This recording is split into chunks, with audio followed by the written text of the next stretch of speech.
All right, let's crush another chemistry question. This one says the combination of coke and steam produces a mixture called coal gas, which can be used as a fuel or as a starting material for other reactions. The equation for the production of coal gas is right here. It says determine the standard enthalpy change for this reaction based on the following standard enthalpies of reaction.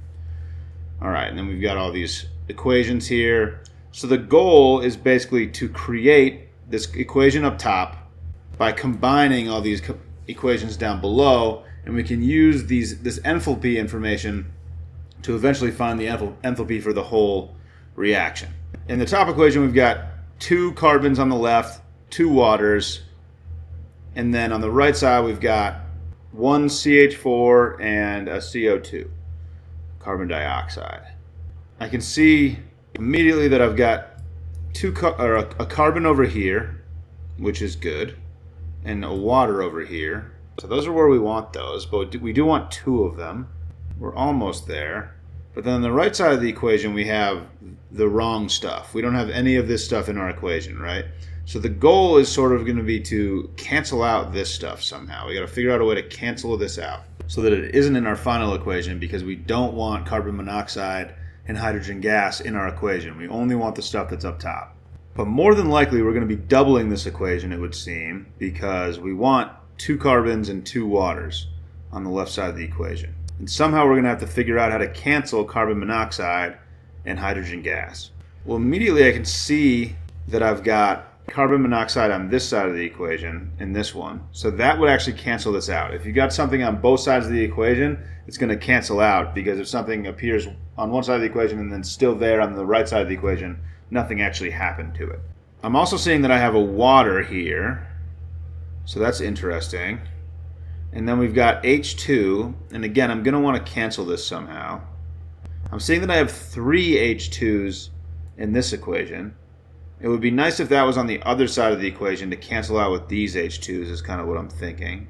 So sometimes we can reverse an equation, and we end up with what we want on opposite sides. So my initial instinct is probably to flip this bottom equation around. Let's just take a look at what that looks like. So if I put 3 H2s over here, plus a carbon monoxide, and that's all stuff that we want to cancel with the carbon monoxide up here, and then say that goes to the reactants from this equation. So we're just flipping the equation around completely. So CH4 plus H2O. And what that does is it changes a positive number to a negative number for the standard enthalpy, because we flipped the equation around completely, so we're just doing the opposite of it. So the new standard enthalpy for this equation, for the reverse equation, is going to be negative 206.1. All right, so now I have 3 H2s over here, and it looks like from these other 2 equations I have 2 H2s. So somehow I'm going to have to make this 3 H2s. I also want 2 of both of these things on the left side. So my initial instinct is to multiply this whole equation by 2. Maybe put that down here. I think I'm going to do that because I'm seeing a bunch of good things. Because I want 2 carbons, I want 2 waters. So if I double that, then that takes care of my 2 carbons and my 2 waters.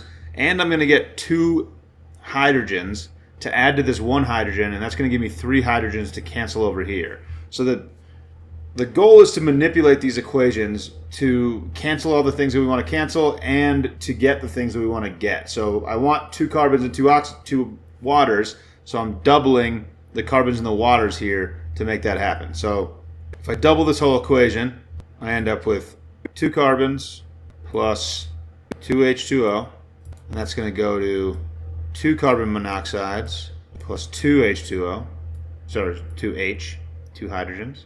Just doubled everything in that equation, and I also have to double the standard enthalpy because I doubled the equation. So our new standard enthalpy is 262.6 kilojoules. So we've got a lot of what we want now. We've got our 2 carbons on the left, 2 waters on the left as well.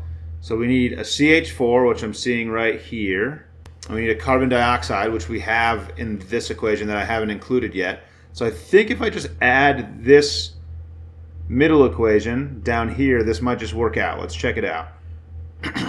All right, so we've got carbon monoxide plus H2O goes to carbon dioxide and hydrogen.